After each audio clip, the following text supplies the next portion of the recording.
नमस्कार दोस्तों, आपका एक बार फिर से हमारे चैनल हेल्थ टिप्स में स्वागत है। आज हम आपके लिए फिर से लेके आए हैं कुछ घरेलू नुस्खे। अभी जो मौसम चल रहा है वो सर्दी का चल रहा है, जिसके कारण आपको खांसी की बीमारी, ये कोई खांसी बीमारी नहीं है, ये आने वाले रोगों के लक्षण हैं।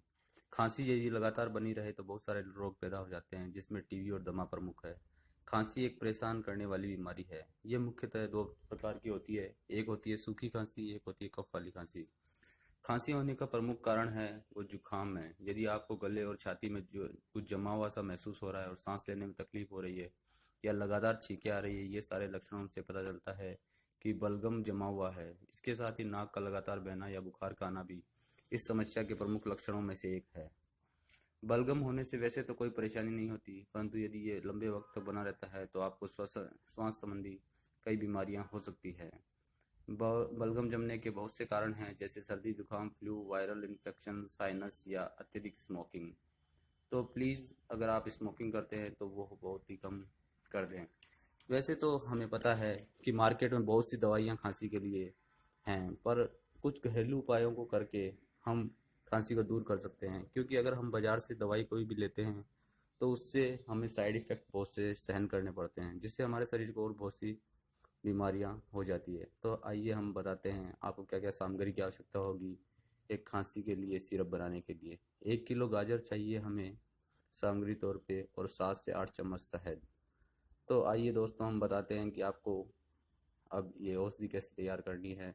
सबसे पहले आप गाजरों को लें और उन्हें अच्छे से साफ कर लें, फिर उनको टुकड़ों में काटें।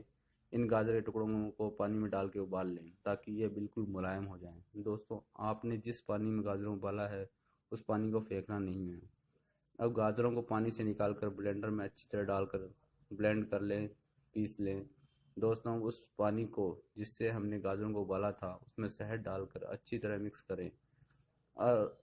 अब इसमें ब्लेंड हुई हुई गाजरों को डालकर अच्छी तरह मिक्स कर दें। अब जो मिश्रण बनकर तैयार हुआ, इस मिश्रण को किसी ठंडी जगह पर रख देना है। तो दोस्तों, अब ये हमारा जो मिश्रण तैयार हुआ, ये हमारी मेडिसिन है वो तैयार हो चुकी है। अब इसको हमें कैसे लेना है उसके बारे में आपको बता देते हैं। दोस्तों, हर रोज़ 4 से 5 चम्मच मात्रा में मिश्रण का सेवन करना है। दोस्तों, कुछ ही दिनों में आपको फर्क दिखना शुरू हो जाएगा और खांसी और छाती से बलगम बिल्कुल जड़ से खत्म हो जाएगा। और अगर हम इसे कुछ दिन तक यानी 15 से 20 दिन तक लगातार अगर यूज में लेते हैं तो इसका कोई भी साइड इफेक्ट नहीं है, और हमें फिर से ये खांसी या बलगम की समस्या है वो कभी नहीं होगी। तो धन्यवाद दोस्तों, आपको हमारा ये वीडियो कैसा लगा प्लीज़ शेयर करें, मैसेज करके हमें बताएं। धन्यवाद।